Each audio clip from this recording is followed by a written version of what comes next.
Action. Sad is the man who is asked for a story and can't come up with one. His 5-year-old son waits in his lap. Not the same story, Papa. A new one. The man rubs his chin, scratches his ears. In a room full of books, in a world of stories, he can't recall not one. And soon, he thinks the boy will give up on his father. Already the man lives far ahead. He sees the day this boy will go. Don't go! Hear the alligator story. The angel story once more. You love the spider story. You laugh at the spider. Let me tell it. But the boy is packing his shirts. He is looking for his keys. Are you a god? The man screams. That I sit mute before you? Am I a god that I should never disappoint? But the boy is here. Please, Papa. A story? It is emotional rather than logical equation. An earthly rather than heavenly one, which posits that a boy's supplication and a father's love add up to silence. Okay, so for this poem, I'll be using the soapstone method to analyze it. So for the speaker, it seems to be an omniscient third-person narrator looking over the situation. Thus, we don't know much about the speaker. There could also be the possibility that the author is the speaker, but it doesn't seem so. And sometimes we can see the text in italics, which means either the boy or the father is speaking, especially in the, it seems to be in the 4th stanza and 5th stanza. Okay, for the occasion, it seems to be in a comfortable home type setting. Maybe the boy is preparing to go to bed and wants a bedtime story. It says it's a contemporary poet in the title, or in the beginning. So I looked it up and it said Lee lived in around the late 1900s. This entire poem is mainly an observation of a father's fear of losing his son and his son's love. So the father thinks about the future of when his son might leave him, and this really horrifies him. So the audience of this piece may be directed to fathers with only one son. This seems to reflect Lee's Chinese background / ethnicity, because back then when the one-child policy was in place, many Chinese parents preferred to have sons over daughters.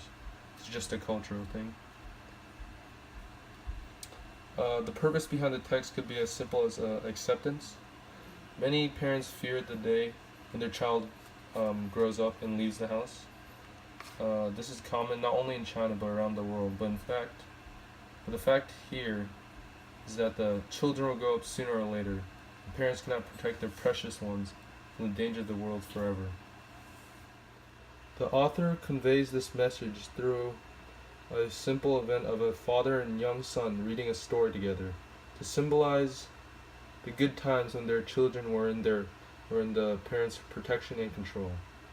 This poem ultimately tells the parents of the world that their children will inevitably grow up and leave the household, and the only thing a parent can do is to accept it, prepare for the day, and enjoy every moment with their children before it's too late. The subject is showing a time the father is enjoying some time with his son before his son grows up. Here in this poem, the author immediately introduces the subject so the audience knows right away. Alright, so the tone of the poem seems to be fearful and worried. Some examples in the poem is in the 3rd and 4th stanza. So the 3rd stanza says, in a room full of books, in a world of stories, he can recall not one, and soon he thinks the boy will give up on his father. So here the father cannot think of a story to tell his son, so he's fearful that the boy will get bored. This symbolizes the boy growing up and not really caring about stories anymore. In the 4th stanza we have, already the man lives far ahead. He sees the day this boy will go. Don't go. Hear the alligator story, the angel story once more. You love the spider story. You laughed at the spider. Tell me, tell it. So here he's afraid of the boy leaving, and like he can see glimpses of the future when he is, and he's fearful of that because he still wants to protect his son. Alright, for the latter part of this analysis, we're going to look at some couple of annotations.